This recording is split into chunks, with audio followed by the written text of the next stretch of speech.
함께 나누실 말씀의 제목은 하나님을 선택하라, 하나님을 선택하라라는 제목으로 함께 말씀을 나누겠습니다.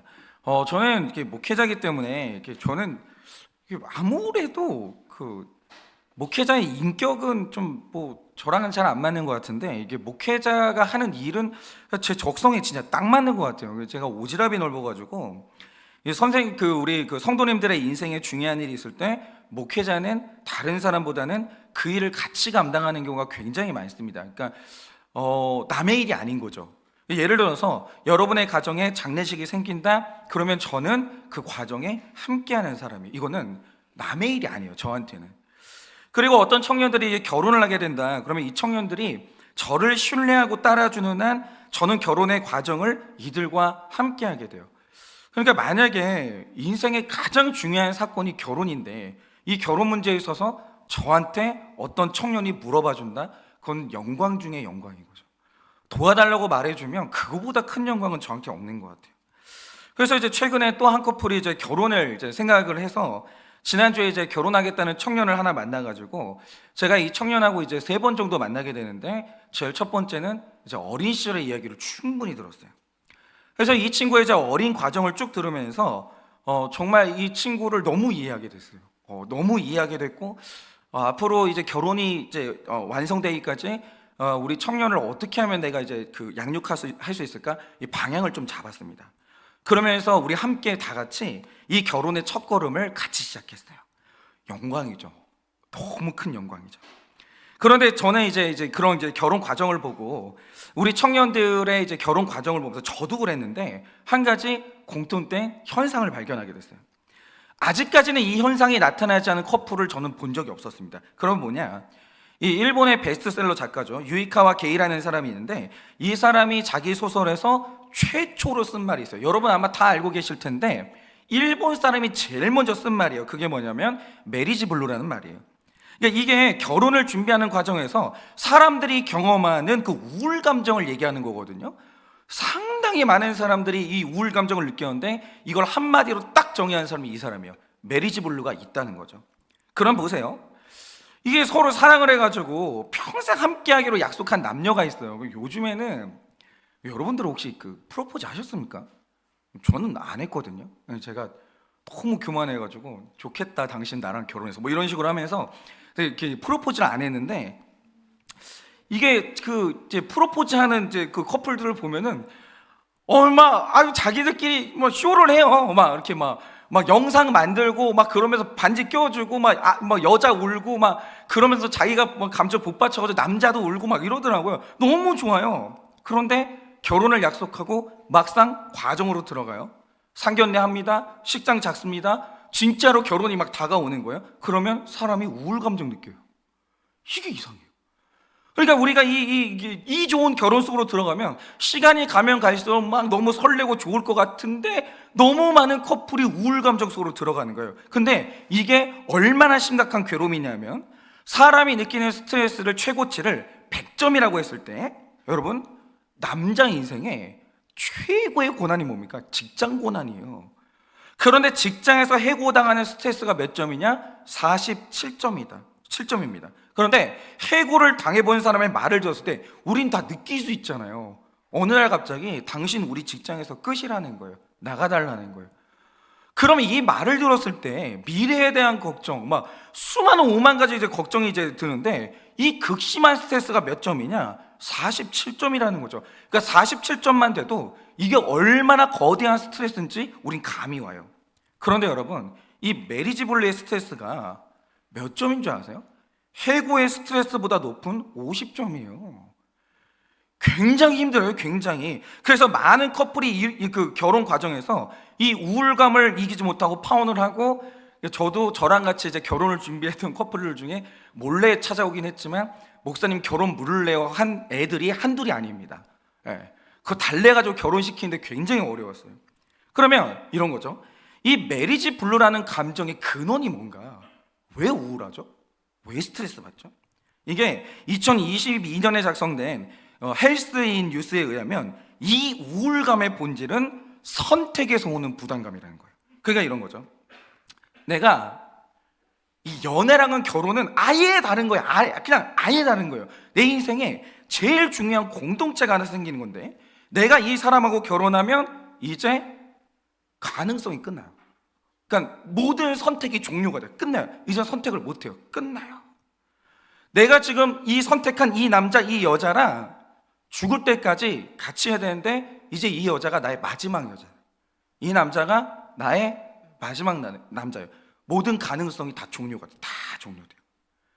그러니까 지금 내가 내리는 이 결혼이라는 선택은 불가역적인데, 되돌릴 수 없고 평생의 효력을 발휘하는 선택인데, 이 선택을 돌이키려면 어마어마한 대가를 치러야 돼요. 그러니까 여러분도 아시겠지만, 뭐 우리가 흔히 하나님이 사람과 사람을 짝지어준다라고 할 때 이 짝짓는단 말이 악교풀로 붙인다는 말이라고 하잖아요. 근데 이 말은 붙이는 게 이 핵심이 아니에요.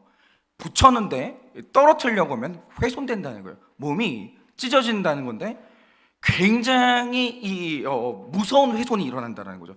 영적으로 볼 때 이 훼손은요 어마어마해요. 이혼 전하고 후하고 똑같이 못 살아요. 그렇게 못 살아요.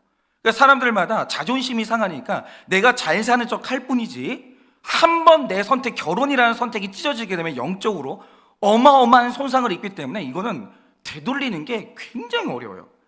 그러니까 이 엄청나게 무거운 선택의 도장을 찍어야 되는 날이 가까워져 오면 가까울수록 사람은 불안해요. 내가 잘하는 선택일까? 더 나은 가능성이 있지 않나? 다른 사람이 있지 않나? 이게 나의 끝인가? 이 질문이 계속 떠오르면서 굉장히 사람이 예민해지게 되는데, 특별히 자매들 같은 경우는 신경이 곤두서요. 그런데 만약에 이때 상대방이 뭔가를 잘못한다, 연애 때는요 그냥 넘어갈 수 있어요. 아무 문제도 아니야. 근데 내가 이 사람하고 평생 하는 결혼을 앞두고 있는데 어떤 문제가 딱 터진다? 그러면 이게 내 인생이 일평생 불행해질 것 같은 두려움이 확 몰려요. 내가 지금 엄청나게 잘못된 선택을 하는 것 같은 그 두려운 느낌 속으로 확 들어가요. 이게 엄청나게 큰 스트레스라는 거죠. 그러니까 누구라도 인생을 살다 보면 불가피하게 선택해야 되는데 중요한 선택이에요. 누구한테 맡기지도 못해요. 이거는 굉장히 중요한 선택을 해야만 하는데, 왜 선택의 순간에 이렇게 극심한 이 고통이 따라오겠습니까? 우리는 알죠. 선택 잘하면 축복이에요. 그런데 선택 한번 잘못하면 이건 돌이킬 수 없는 고통 속으로 들어가는 거예요. 근데 우리가 이걸 알아요. 식은땀을 흘리죠. 뭔가를 선택할 때 식은땀을 흘리는 거예요. 그래서 제가 들으니까 어떤 굉장히 유명한 대기업 회장님 같은 경우에는 중요한 선택을 할 때 하루에 몇 번씩 소리를 지르면서 깨곤 했다는 거예요. 악몽을 꾸는 거예요. 내가 이거 한번 선택 잘못하면 우리 기업의 몇만 명 직원이 실업자가 되는 건데, 이 한 번 선택을 하는 게 어떤 결과를 불러올지 모르겠는 거예요. 아무리 예측하고 예측해도 모르겠는 거죠. 선택은 그런 거예요. 선택하면 되돌릴 수 없어요. 그 결과는 반드시 내가 맛을 봐야 되는 거예요. 선택은 무겁고 중요한 것이죠. 그래서 우리는 선택을 잘해야 되는데, 그러면 선택을 잘하는 것의 원칙이 뭐겠습니까? 제가 목회를 해보니까 이게 사실은 되게 간단한데요, 그냥 선택은요 하나님이 지지하시는 선택을 하면 돼요. 무조건 그건 잘한 선택이에요. 무조건 잘한 선택이에요. 하나님이 지지하시는 선택을 하고 순교자라 할지라도 후회한 사람은 없었어요. 스데반이 하나님이 지지하시는 선택의 길로 갔잖아요. 그의 마지막이 아름다웠다라는 거죠. 여러분, 하나님이 원하시는 지지하는 선택을 하면 무조건 후회가 없는 거예요. 잘한 선택이에요. 그러면 다음으로 나오는 질문이 있죠. 하나님이 뭘 지지하시는데요? 하나님이 뭐를 지지하시는데요? 그럼 오늘 우리가 이것을 좀 봐야 되는 거예요. 하나님은 뭐를 지지하시는가? 오늘 우리가 이 여호수아서를 보면서 굉장히 중요한 이 선택의 원리를 좀 보려고 하는데요. 그래서 오늘은 하나님이 지지하시는 선택의 중요한 원칙이 뭔지 오늘 우리가 이것을 좀 묵상하고자 합니다. 그러면 하나님이 지지하시는 선택이라는 것은 첫째로 자기 주제를 알고 선택해야 됩니다. 30절입니다. 그때 여호수아가 이스라엘의 하나님 여호와를 위하여 에발산에 한 제단을 쌓았으니 라고 합니다. 자, 우리가 지난주 말씀을 끝으로 이스라엘 백성들이 드디어 아이성을 정복했어요. 그러니까 끝났어요. 그리고 완전히 아이성의 왕을 나무에 매달면서 끝까지 마침내 승리로 결정을 받다라는 거죠. 천신만고 끝에 승리를 한 거예요. 그런데 이 가나안 정복 전쟁이 여기까지 왔을 때, 여러분 여호수아 다 아시죠? 이 여호수아는요, 이 광야 1세대부터 유일하게 광야 그 약속의 땅으로 들어갔던 두 사람 중에 한 명이에요. 여호수아가요, 광야 시절을 계속 겪었어요. 여기까지 왔습니다. 그리고 여호수아가 명확하게 깨달은 게 하나 있어요. 그게 뭐냐면 사람은 위기의 때에 위험하지 않아요. 이게 모순 같은데 사람은 위기의 때에 위험하지 않아요. 가만히 40년 광야 생활과 여기까지 와서 보니까 사람이 제일 위험한 때가 언제냐? 크고 작은 성취를 했을 때 그때 그는 하나님하고 멀어질 가능성이 제일 커져요. 여러분도 아시다시피 이 전쟁은 하나님이 지지하심을 철회하면 그날로 끝나는 전쟁이에요. 이스라엘은 패가 망신해야 돼요. 그러면 이스라엘이 하나님이 기뻐하시는 겸손의 길을 가야 되거든요. 그런데 이스라엘은요, 위기의 때에 한 번도 교만해진 적이 없어요. 한 번도. 제가 말씀드리지만 교만하는 사람은 하나님을 적으로 만나야 돼요. 겸손한 사람은 하나님하고 친구로 만나는 거예요. 그러니까 이 겸손하나 교만하냐, 이거는 성도의 인생에 너무 중요한 한 가지인데, 그런데 이 이스라엘 백성은요, 위기가 있을 때 교만했던 적은 한 번도 없었어요. 늘 위기가 있을 때 겸손하게 하나님의 도움을 구했고, 그럼 그들은 하나님의 도움을 받았어요. 승리했어요. 여지가 없죠. 그런데 교만해져서 어김없이 망하는 길로 갔을 때가 언제입니까? 늘 이겼을 때요. 그때가 제일 위험했다는 거죠. 근데 이 여호수아가요, 머릿속에 이 데이터가 쌓인 거예요. 드디어 40년 지나고 나니까. 그래서 지난주에 이스라엘이 진짜 멋진 작전으로 아이성을 무너뜨렸어요. 너무 멋있어요. 너무 멋있게 무너뜨렸다는 거죠. 그런데 이렇게 멋있게 승리했어요. 그러니까 여호수아가 이제는 완전히 다른 행동을 하는데, 여호수아가 이 승리 뒤에 하는 행동이 뭡니까? 말씀을 보면 이스라엘의 하나님 여호와를 위하여 에발산에 제단을 쌓았다라고 해요. 그런데 여호수아가 승리 뒤에 제단을 쌓은 에발산이 어떤 산이냐라는 거죠. 여기가 어디냐면 아이성으로부터 30km 떨어진 곳에 세겜이라는 골짜기가 있거든요. 그런데 이 골짜기를 사이에 두고 저 이제 사진만 봤어요. 언젠가는 여기를 가가지고 실물을 한번 봐야 되는데, 이게 지금 이 골짜기를 사이에 두고 진짜 이 V자예요. 따로 떨어진 산이 아니라 이 V자인데, 오른쪽에는 오늘 말씀에 나오는 에발산이 있고 왼쪽에는 그리심산이 있어요. 그런데 사진을 봐도 너무 신기한 게 뭐냐면, 그냥 골짜기 사이 하나 두고 양 옆에 서 있는 그 두 개 산이에요. 근데 이 골짜기 하나 사이에 두고 바로 옆에 두 산이 붙어 있는데, 에발산은 돌무더기 산이에요. 푸른 게 없어요. 그냥 돌무더기밖에 없는 거예요. 그런데 그리심산은 푸릇푸릇해요. 생명이 있는 거예요. 그래서 이제 모세가 어느 날 순종하면 축복, 불순종하면 저주인데, 이거를 잊지 않게 보여주는 이미지가 되게 필요한데, 딱 이걸 보는 순간 모세가 이걸 선택을 해요. 이거다. 그러니까 이게 무슨 상징이냐면, 택한 백성이 말씀에 불순종하면 저주를 받는데, 그 저주의 상징이 에발산이 그 돌무더기 산인 에발산이에요. 그런데 말씀에 순종하면 복을 받는데, 그 복의 상징이 푸릇푸릇한 이 그리심산이에요. 절묘하게 있어요, 이 두 개의 산이. 이걸 시각적으로 그대로 보여주는 거죠. 그러니까 오늘 여호수아가 전쟁에서 승리한 다음에 예배를 드리려고 해요. 좋은 순간이잖아요. 우리 지금 이제 보내고 있는 이 명절처럼. 그러면 어디서 예배를 드려야 돼요? 그러니까 어디서 예배를 드려야 돼요? 복의 상징에서 예배를 드리는 게 맞아요? 저주의 상징에서 예배를 드리는 게 맞아요? 근데 오늘 여호수아가요, 이 모든 경험을 한 다음에 승리를 했어요. 그리고 산에 올라가는데 저주의 상징인 에발산에 올라가요. 그리고 거기에서 예배를 드려요. 여러분, 왜 이랬을까요? 여호수아가 이제 너무 뿌리 깊게 자기 주제를요 40년 만에 알았어요. 인생은 일단 교만해지는 순간, 교만한 인간은 하나님이 털끝 하나도 지지를 안 해요. 그 하는 일에 뭐 돈을 많이 벌든 못 벌든 그건 하나님이 지지해서 나온 결과가 아니에요. 그 결론은 언제나 안 좋아요. 하나님이 지지를 안 해요. 그런데 내 인생 망가뜨리는 교만이 언제 찾아옵니까? 언제나 여호수아가 뒤돌아보니까 작은 성취하고 뭔가 승리하고. 그러면 인간은 하나님께 더 감사하는 게 아니라 오히려 하나님을 떠나는 교만한 인간이 됐는데, 이거는 아예 그 다른 경우의 수가 없어요. 다.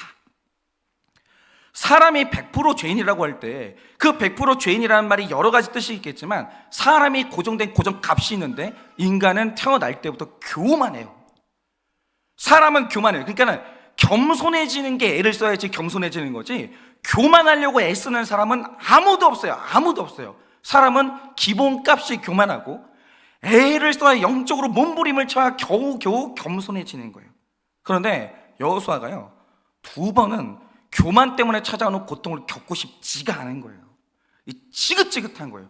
이 반복적으로 올라오는 교만이 너무너무 싫은 거죠. 그러니까 하는 일이 뭡니까? 승리한 후에 축복의 상징인 그리심산에 올라가서 축하 파티를 하는 게 아니라 승리한 다음에 회개하기 시작해요. 주님, 승리했습니다. 또 교만해졌습니다.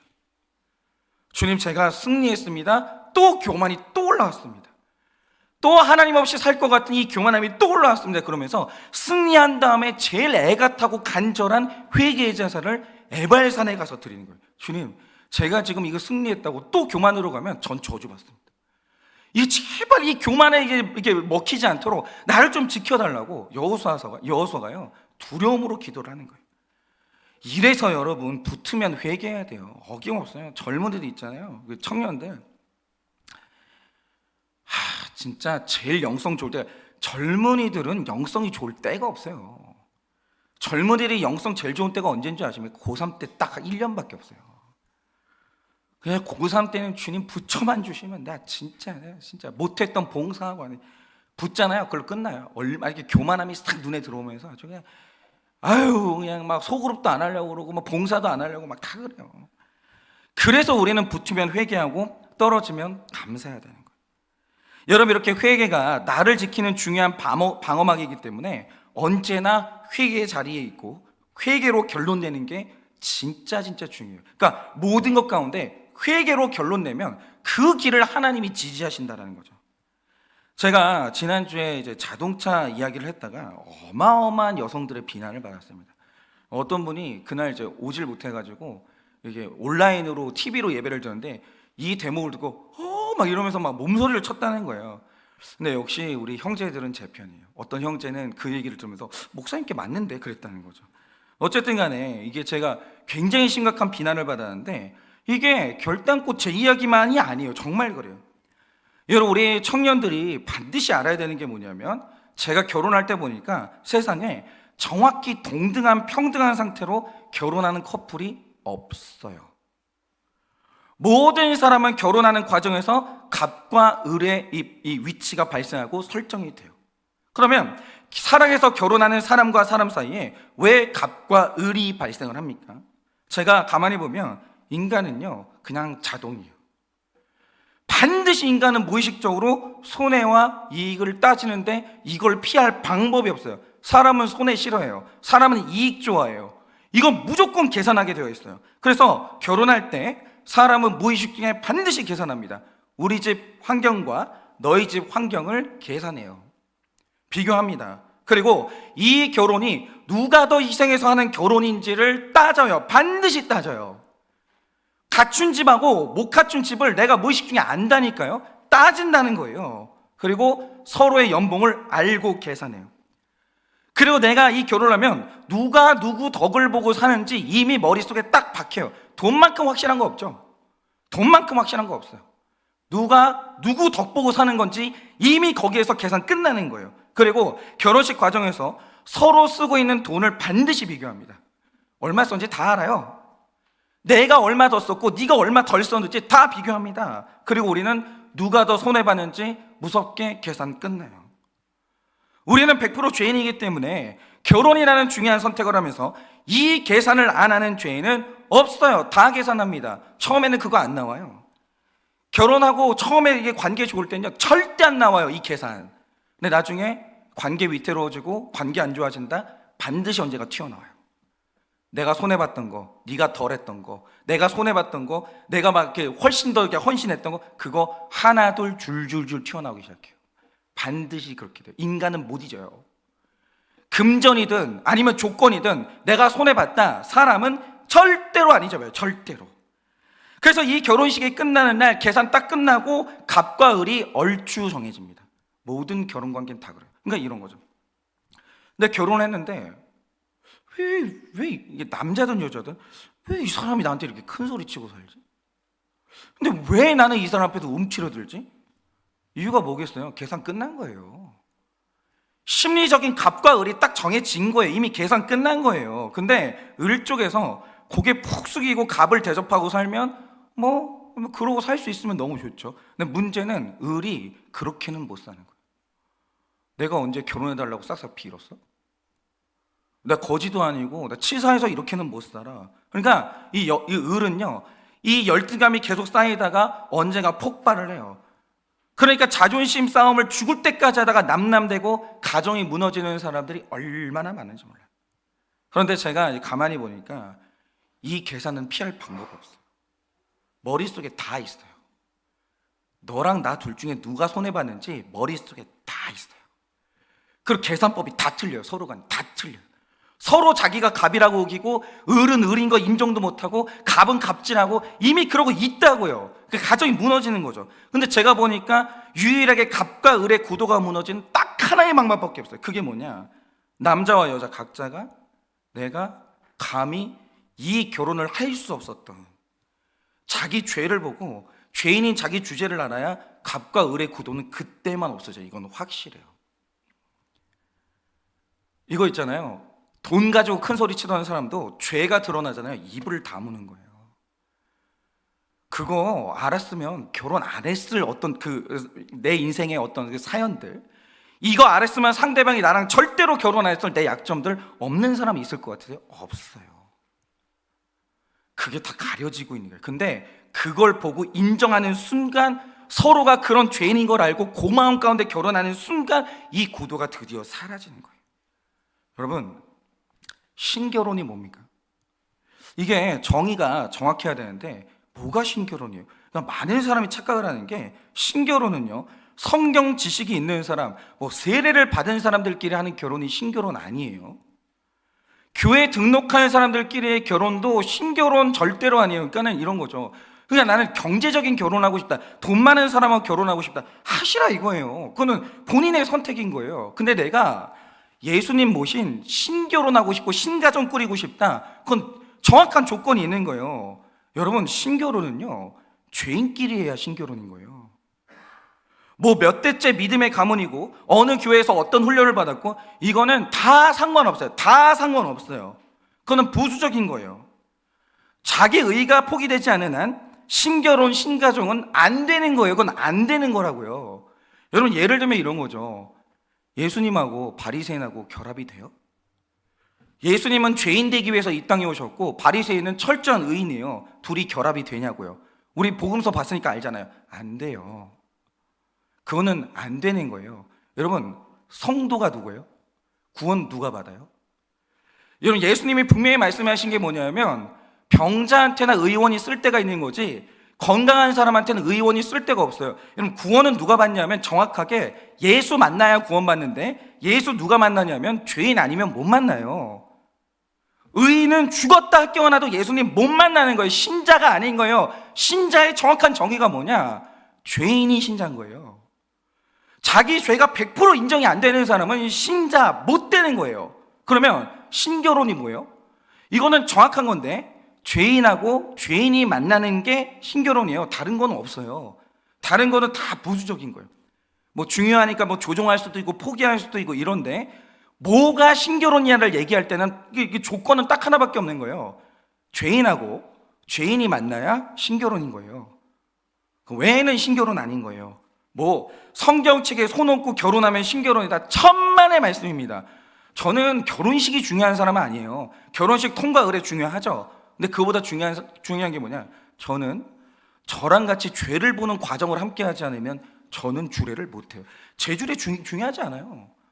굳이 제 주례 안 받고 결혼해도 되는데 중요한 건 저는 나와 함께 이 두 남녀가 죄를 보는 과정을 함께 하지 않으면 저는 주례는 못해요. 왜냐면 그거는 신결혼이 아닌데 신결혼하라고 저는 선포할 수가 없는 거예요. 우리 교회는 이 가정중수가 너무 중요한데, 여러분, 나는 이게 잘났다, 나는 너에게 이런 거 해줬다, 내가 이 남자도 있었고 저 남자도 있었고 내가 이 여자도 있었고 저 여자도 있었는데 내가 너랑 결혼을 해준 거야, 고맙지.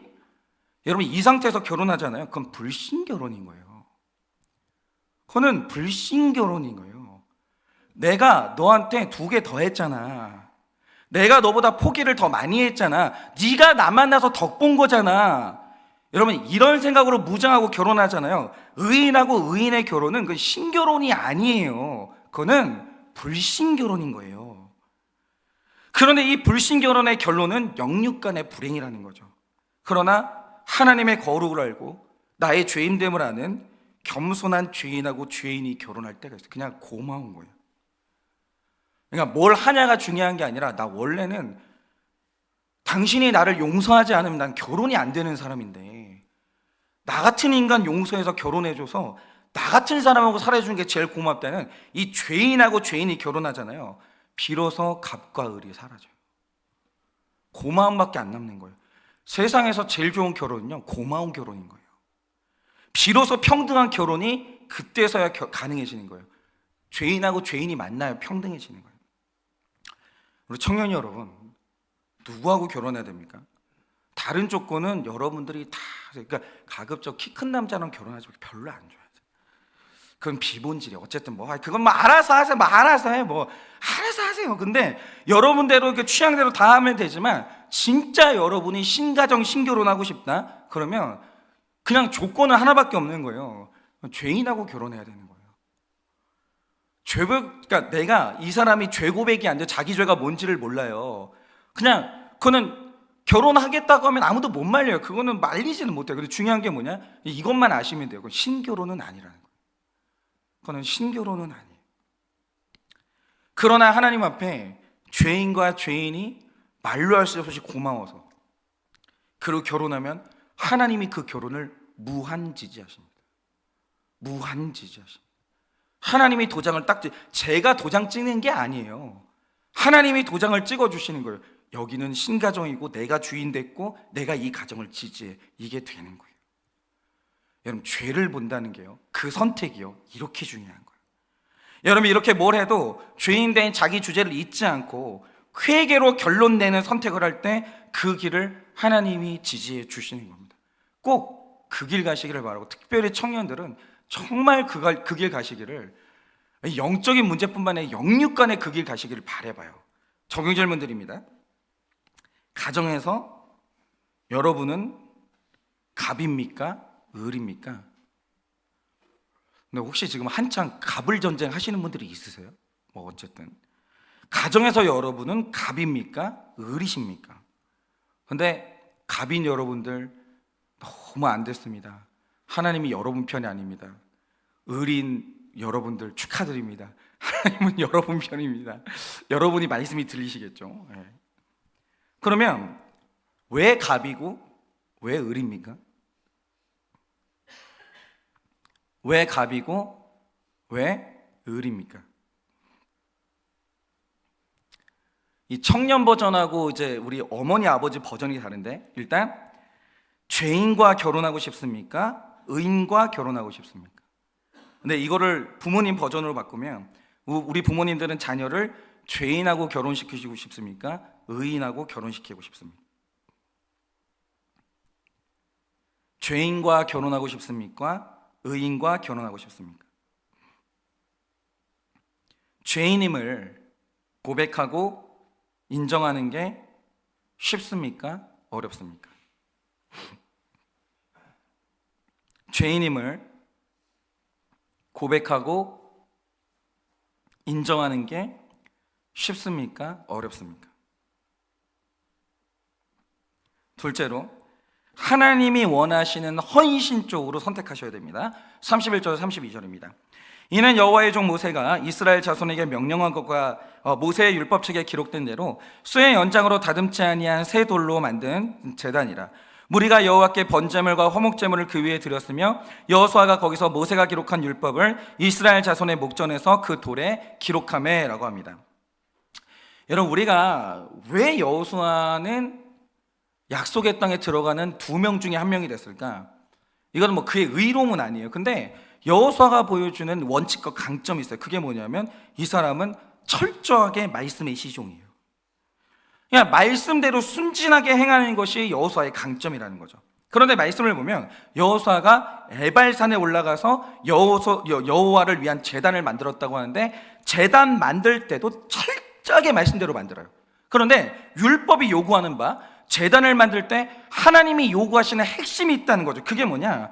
쇠 연장으로 다듬지 않은 새 돌로 제단을 만들라라는 거예요. 근데 이게 하나님 사랑하는 사람은 되게 마음에 안 들 수가 있어요. 왜 그러냐? 예를 들면 이런 거죠. 강대상을 만들어요. 이 강대상 어떠세요? 되게 잘 만들었잖아요. 이거 좀 디자인 고르는데 되게 시간이 오래 걸렸는데 잘 다듬었잖아요. 잘 만들었잖아요. 우리는요, 교회에 뭐 하나를 놔도요, 사실은 이런 거 놔두고 싶어요. 하나님 앞에 헌신을 할 때. 여호수아 마찬가지 아니겠어요? 누가 있잖아요, 길거리에 있는 돌 있잖아요, 뚝뚝뚝 쌓아가지고 그렇게 예배드리고 싶은 사람이 누가 있겠어요, 신자 중에. 그런데 하나님이 말씀하시는 게 뭐냐? 다듬지 마. 다듬지 마. 그냥 길거리에 돌아다니는 돌, 그 거친 모양 그대로 제단을 쌓으라는 거예요. 그리고 그 위에서만 나한테 예배를 드리라는 거예요. 그러면 이게 뭘 의미하겠습니까? 이게 여러 가지 의미가 있겠지만 그 중에 하나가 뭐냐? 여기서도 사람의 주제가 나오는데 좋아요. 헌신 좋아요. 열심 좋아요. 그런데 자기가 열심히 다듬어서 아름다운 제단을 만들면 또 사람은 들어오는 게 있어요. 그게 뭐냐? 이 아름다운 제단 내가 만들었잖아. 이게 감히 겉으로 못 내뱉어요, 사람은요. 그러니까 벌써 다 아시잖아요. 제가 남들 다 하고 있지만 저만 그래요, 솔직히? 여러분 다 하고 계시지만 못하는 말들을 제가 지난주에 입 밖으로 냈더니 얼마나 제가 비난을 당했습니까? 사실 다 하고 있지만 사람은요, 감이 있잖아요. 체면이 있기 때문에 그 찌질하고 쪼잔한 마음을 언어로 뱉지 않아요. 중요한 건 겉모습이 아니라 말이 아니에요. 저는요, 이 언어의 허무함이 너무 싫은 사람이에요. 사실은 중요한 건 무의식이에요. 그게 진짜잖아요. 근데 사람이 조금이라도 헌신하는 순간 사람은요, 그거 못 참아요. 거기에 뭐가 있냐? 이 재단 내가 만들었고 내가 수고했잖아. 이게 무의식에 꽉 박히는 거예요. 하나님께 내가 영광 돌렸지. 이게 꽉 되는 거예요. 근데 예배는 그런 게 아니거든요. 여러분, 예배가 뭐예요? 가인과 아벨의 예배를 보시잖아요. 하나님이 안 받으시면 예배가 안 돼요. 뭘 아무리 갖다 바쳐도 받아주시는 하나님이 안 계시면 예배가 안 돼요, 그거는. 그리고 하나님이 내려주셔야 은혜를 받는 거예요. 사람이 뭘 해서 은혜를 받는 게 아니에요. 여러분, 다듬지 아니한 허접한 돌을 가지고 예배를 드려도 하나님이 기뻐하시면 은혜를 주시는 거예요. 사람이 뭘 해서 은혜를 받는 게 아니에요. 예배는요, 기승전결이 하나님이에요. 인간은 없는 거예요. 다 인간이 하나님께 받는 거예요. 하나님은 주시는 거예요. 그 외에 인간이 뭘 이렇게 내세우면 안 된다는 거죠. 여러분, 예배는요, 죄인된 나에 대한 아픔만 있어야 되고 이런 나를 구원하신 하나님에 대한 감사만 있어야 되는 거예요. 다른 게 들어가는 순간 변질돼요. 모든 게 변질돼요. 그런데 여기에 사람이 헌신 한번 잘못하면 끝나는 거예요. 언제나 교회는요, 어떤 교회가 부흥한다라고 할 때 거기에는 역사가 있는 거예요. 여기에 이 바닥에 눈물 수없이 뿌렸던 이 기도자들의 이 헌신, 어떤 교회든 부흥하는 교회는요, 그 역사가 있고 스토리가 있는 거예요. 자기 인생 바치고 물질 바치고 눈물로 기도했던 사람들의 헌신, 그 헌신 없으면 어떤 교회도 이 부흥이 안 되죠. 근데 중요한 게 뭐냐? 교회 깨질 때 그 교회 깨는 것도 헌신이에요. 헌신하는 사람들게요. 이게 양날의 검이라는 거죠. 헌신하지 말라는 게 아니에요. 근데 헌신은 뭐가 자꾸 껴요. 그러니까 하나님이 원하시지 않는 헌신으로 나아가면 가정 깨져요. 교회 깨져요. 다 깨져요. 그런데 하나님이 원하시는 헌신으로 나가면 가정 살고 교회가 부흥을 하는 거예요. 그러니까 사람에게 가장 아름다운 것은 헌신이 많지만 순수한 예배를 더럽게 변질시키는 것도 사람의 헌신이에요. 사람은요, 이 헌신하고 싸우는 거예요. 생색이 나냐 안 나냐. 그래서 내 헌신이 아니라 하나님의 헌신으로 나가야 되는데, 그러면 하나님의 헌신이 뭡니까? 제가 사역하면서 스스로 경험한 게 뭐냐면요, 제가 말씀드리잖아요, 감히 신학을 공부한 사람 중에 자기가 죄인이 아니라고 입 밖으로 내는 사람은 아무도 없어요. 아무도. 근데 중요한 건 그건요, 다 허무한 거예요. 말은. 중요한 건 무의식이라고요. 진짜로 숨겨진 그 본질 안에 너는 어떤 더러운 것들을 담고 있니? 이걸 끄집어내는 게 정말 중요한데, 제가 설마 어릴 때부터 제가 죄에 대해서 배우고 제가 신학교를 가서도 죄에 대해서 배웠는데 제가 설마 입 밖으로 저를 의인이라고 말했겠어요? 그거는 말하는 순간 퇴출돼요. 강단에서 말할 수 없는 거죠. 근데 중요한 게 뭐냐? 저는 한 번도 저를 진실로 죄인이라고 생각한 적이 없었어요. 죄인인 거 맞죠? 근데 급이지. 아니 저 바깥에서 이게 아내 때리고 여자 때리고 돈 훔치고 사람 죽이고 그런 사람하고 어떻게 내가 똑같은 죄인이냐 이거죠. 그리고 나는 죄인 맞는데 주를 위해 일하는 죄인이잖아요. 저는 욕도 안 해요. 저는 중고등학교 때도 욕 안 했어요. 아니 입만 열면 욕하는 죄인이랑 어떻게 그래도 언어도 주님의 영광을 위하여, 아니 언어도 이렇게 절제하고 사는 내가 어떻게 똑같은 죄인이냐 이거예요. 저는요 제가 정말 괜찮은 죄인이라는 확신이 있어요. 자부심이 있었어요. 그리고 제가 목사 왜 될게요? 겉으로는 주님의 은혜입니다. 아유 다 헛소리예요. 거짓말이에요. 거기다 바깥으로 말하는 겸손한 척하려고 하는 게 장식품일 뿐이고 다 가면이에요. 저 속으로 안 그랬어요. 사실 제가 가지고 있었던 생각이 뭐냐? 나는 영적인 엘리트다. 우리 집 친가 쪽으로는 내가 3대고 외가 쪽으로는 5대째고 나는 막 4대째 5대째고 내가 어릴 때부터 내가 목사 아들로 살았고 내가 그래도 이 중에서 제일 괜찮은 사람 하나 뽑아서 고른 게 나 아니냐 이거죠. 감히 입 밖으로 이런 말 안 했다니까요. 감히 부름받아 나선임은 어디든지 가는 죄인입니다. 말은 이렇게 했죠. 속으로는 안 그래요. 저는 제가 영적 엘리트라는 확신이 있었어요. 이 중에 내가 제일 괜찮으니까 나를 골랐지. 전 제가 가르칠 자격이 있다라고 생각했어요. 근데 이런 마음을 가지고 제가 모든 걸 쏟아서 헌신했어요. 아 이게 무섭더라고요. 진짜 무섭더라고요. 근데 헌신하니까, 이런 자기 의를 가지고 헌신하니까 드는 생각이 뭐냐? 어떤 사람이 변화가 됐어요? 그러면 감히 입 밖으로 말 안 한다니까요. 근데 마음속에 이게 쌓여요. 당신이 다른 사역자, 허접한 사역자 만났으면 이거 드러나 봤겠나? 이런 거 깨닫기나 했겠나? 나 만나가지고 알게 됐잖아요. 이거 깨닫게 됐잖아요. 예를 들어 어떤 사람이 목사님 저는 이게 목사님 말씀 듣고 뭐가 변했어요 막 이런다고 하죠. 그러면 정말 이 나의 이 열심과 나의 영성이 여기까지 차오르는 거예요. 이 자부심이. 그리고 저게 내가 다듬은 돌 같은 거예요. 저거 내가 다 다듬었죠. 말 안 듣는 거, 저거 하나도 모르는 거 A부터 Z까지 다 가르쳐가지고 내가 다듬었지 이게 있잖아요. 입 밖으로 말도 꺼낸 적이 없어요. 속으로는 차곡차곡 써요. 나의 수고, 나의 헌신, 저 다 나의 작품이에요. 다 내 작품이에요. 다. 그런데 당신이 내 덕분에 하나님 만났고 내 덕분에 성경 지식 늘어났고 내 덕분에 성장했다는 생색이 올라오니까 그 다음부터 배응망덕이 작동하는 거예요. 내가 이렇게까지 했는데 대접을 이런 식으로 하나? 나한테 이런 식으로 갚나? 내가 다듬은 돌인데 당신이 나 아니었으면 이렇게 다듬어지지도 않았는데 당신 내가 다듬은 돌이잖아. 나 안 맞았으면 당신 가정 끝났잖아. 이게 있잖아요. 생색으로 쌓이기 시작해요. 그리고 그게 내 사람 되는 거예요.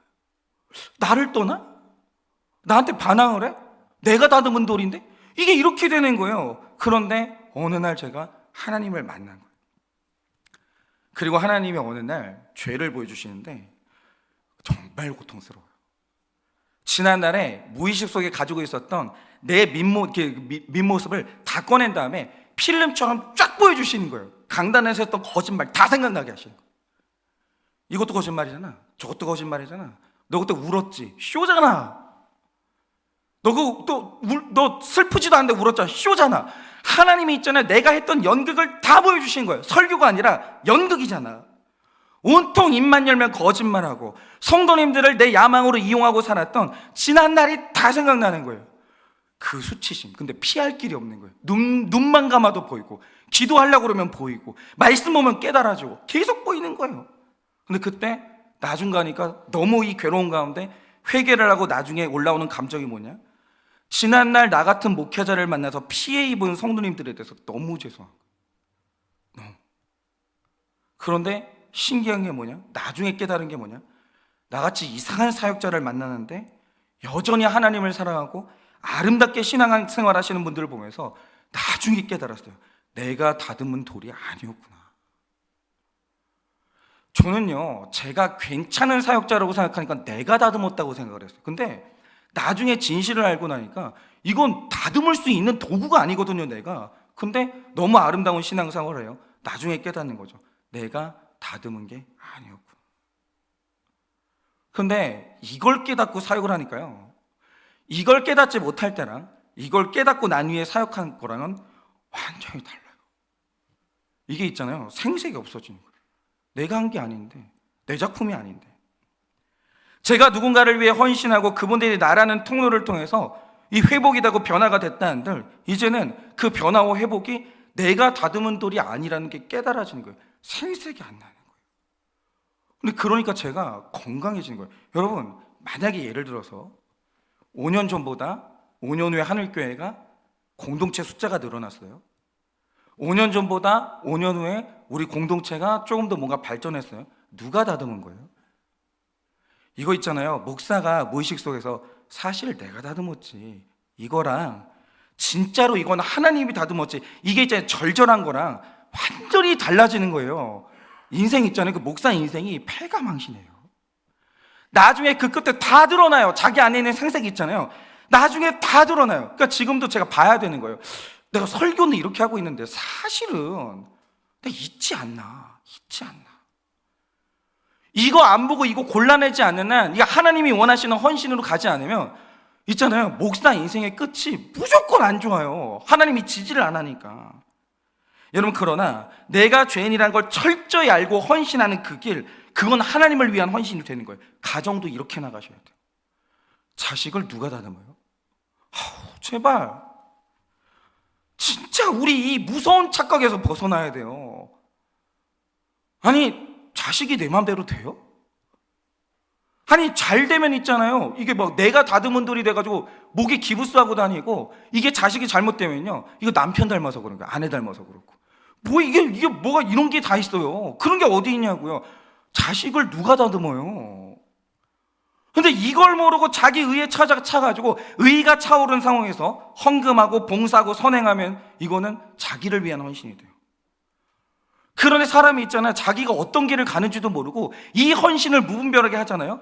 어느 날 이렇게 외치는 거예요. 교회도 내가 다듬었고, 저 목사도 내가 다듬었고, 내 목원도, 내 자식도, 내 사업도 전부 내가 다듬은 돌이라고 주장하면서 그 헌신이 나와 하나님을 멀어지게 하는 거예요. 제가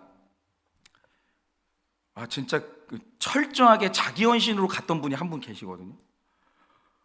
이번에 명절 가가지고 얘기를 듣는데 깜짝 놀라요. 이거를 강단에서 공개적으로 얘기는 할 수 없는데 진짜 등골이 썰한 거예요.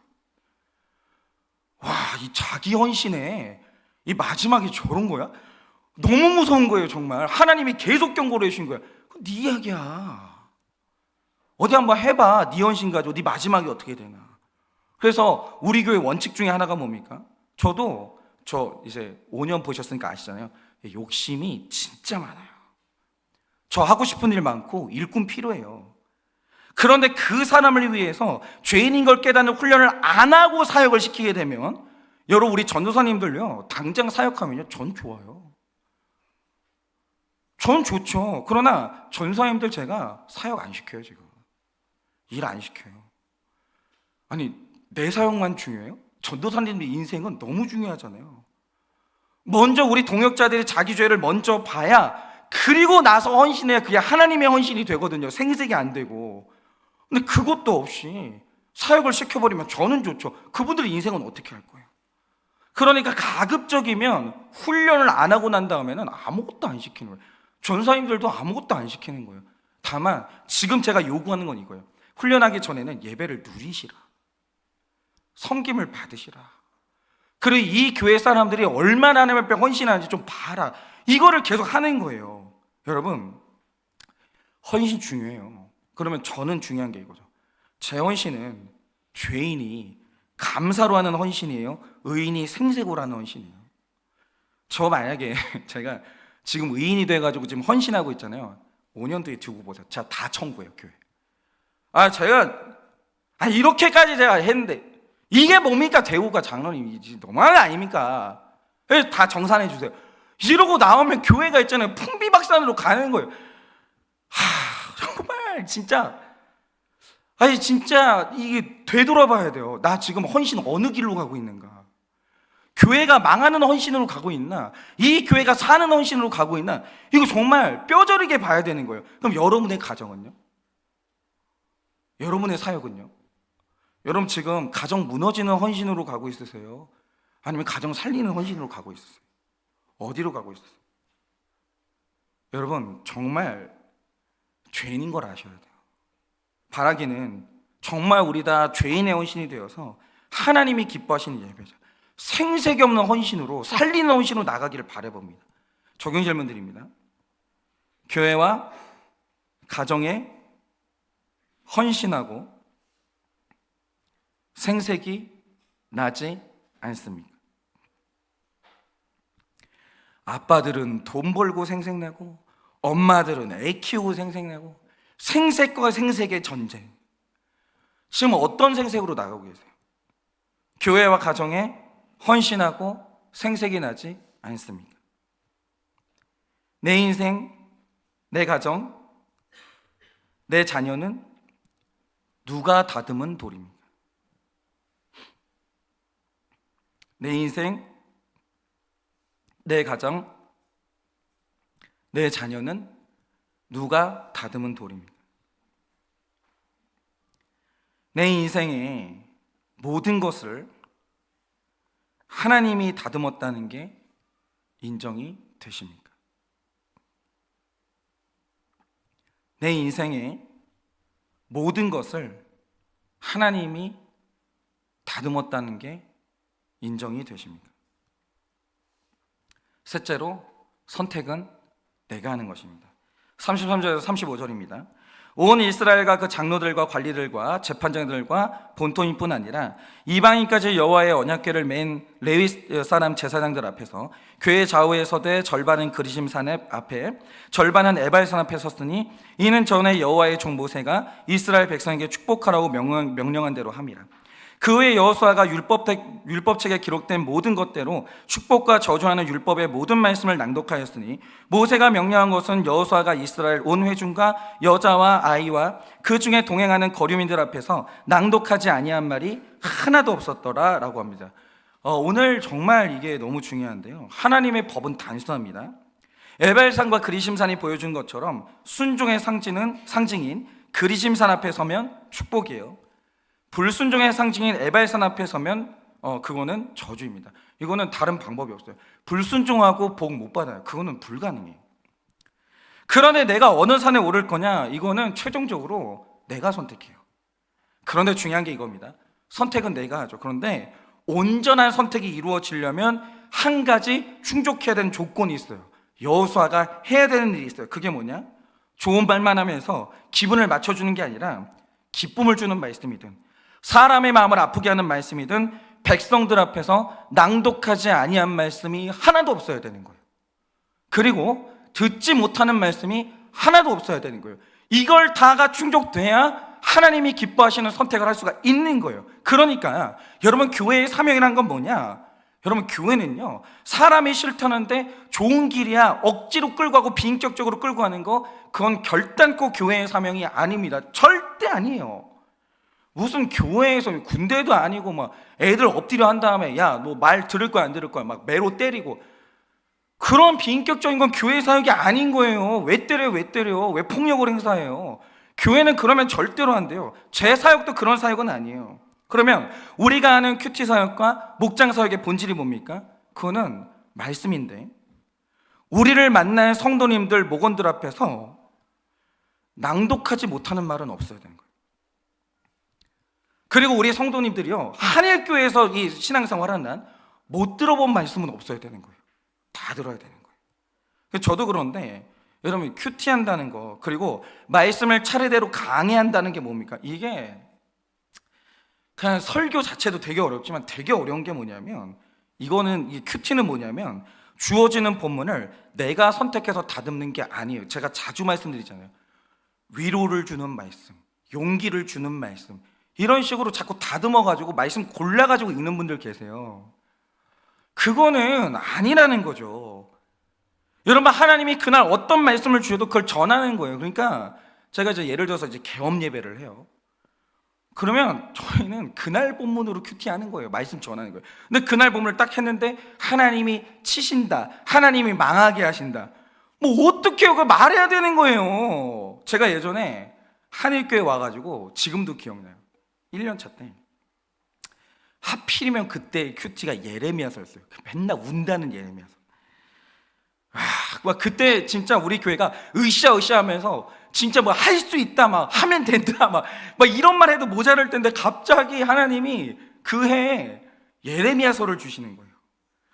여러분, 그런데 이거를 한 달 가까이 심판의 말씀, 막 나는 울었다, 뭐 이런 말씀 계속 전하면요, 듣는 사람도 괴롭지만 그 전하는 사람이 얼마나 괴로운지 아세요? 근데 사실은 그때 제일 괴로웠던 게 있어요. 그런 본문으로 큐티하면 구독자가 안 느는 거예요.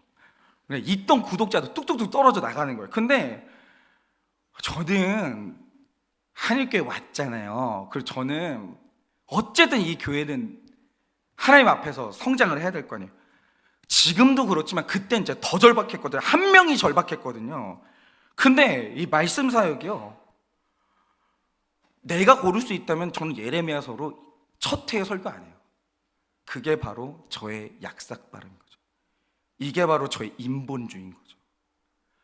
그런데 하나님이 저한테 그 해에 나도 힘들어 죽겠는데, 그러니까 전하는 나도 좀 힘이 되고 듣는 사람도 힘이 되고 신이 나고 이러면 얼마나 좋아요? 그런 말씀이 있는지 모르겠는데, 근데 주님이 말씀하신 게 이거예요. 내가 어떤 말씀을 주든 다듬지 말고 낭독하지 않은 말씀이 없어야 돼.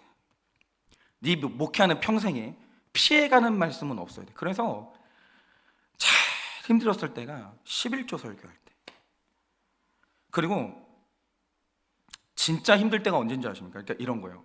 제가 이제 목회를 하다 보면 어떤 분하고 갈등이 있잖아요. 그러면 이제 갈등이 있는데 기가 막히게도 차례대로 큐티하고 말씀 전하다 보면 그 이슈가 그 설교 본문에 나올 때가 있어요.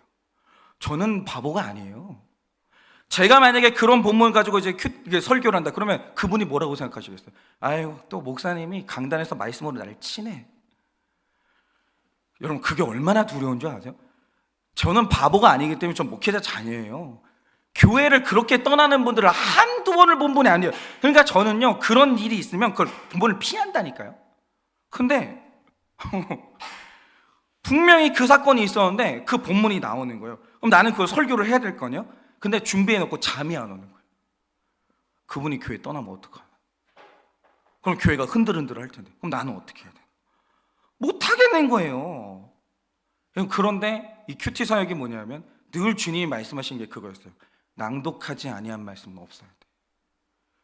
성도님들이 올바른 선택을 하려면 네 임무는 딱 하나. 내가 언제 너보고 교회 성장시키라고 그랬어? 딱 하나. 낭독하지 않은 말씀이 없어야 되고 듣지 못한 말씀이 없어야 되는 거예요. 그리고 목장 처방도 마찬가지예요. 많은 교회들을 보면요, 같이 어느 정도 소그룹을 하면 그 사람의 죄가 보이죠. 변해야 되는 약점이 보여요. 이걸 해결이 안 되면 우리가 아무리 나눠봤자 이 사람 인생의 문제가 반복된다는 걸 우린 다 알아요. 무슨 큐티하는 교회만 알아요? 같이 한 3년 사역, 같이 이제 신앙생활 하잖아요. 다 안다고요. 다 알아. 모르는 사람 어디 있어요? 다 알죠. 근데 중요한 건 이거예요. 누가 그 고양이 목에 방울을 달 거냐 이거예요. 그걸 안 하는 거예요. 이게 누군 다 알아야 되는데. 그러니까 이런 거죠. 지금 우리 교회에 그게 없겠어요? 나만 모르고, 아, 우리 목사님이 저게 변해야 되는데, 우리 목사님이 이거 지금 문제인데, 이거 저 빼고 다 지금 성도님들끼리 수군수군 되는 문제가 있겠죠? 나만 못 듣는다 그러면 그건 중요한 게 뭐냐? 그 목사가 살아난다라고 할 때 목사한테 그 말하는 그 목에 방울 달기 사역을 누가 할 거냐고요. 여러분, 우리 목원들 중에 정말 성격 무서운 분들 계시거든요. 우린 다 알아. 그분의 문제가 뭔지. 근데 목장에서 지금도 폭탄 돌리게 하는 게 뭐예요? 누가 저 목에 방울을 달 것이냐. 여러분만 모르시고요, 교회 안에 여러분 문제가 모든 교인들 다 알아요. 그러니까 그 사람이 옳은 선택을 하게 하려면 누군가는 죄와 약점을 얘기해 줘야 되는데 낭독하지 아니한 말이 있는 교회는 병든 교회예요. 듣지 못하는 말이 있는 사람은요, 병든 사람인 거예요. 제가 간곡히 말씀드립니다.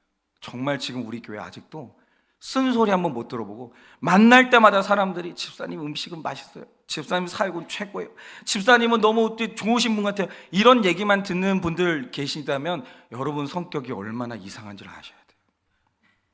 오죽 여러분 눈빛이 무서우면 사람들이 쓴소리를 못 하겠어요.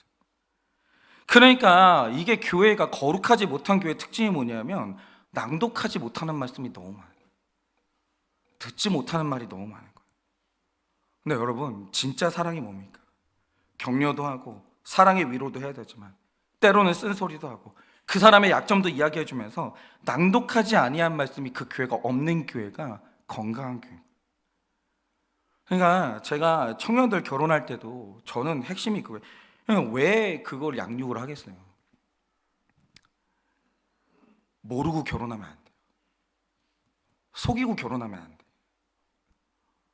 진짜 상대방이 올바른 선택을 하려면요, 인격적으로 결혼해야 되는데 말해줘야 돼요.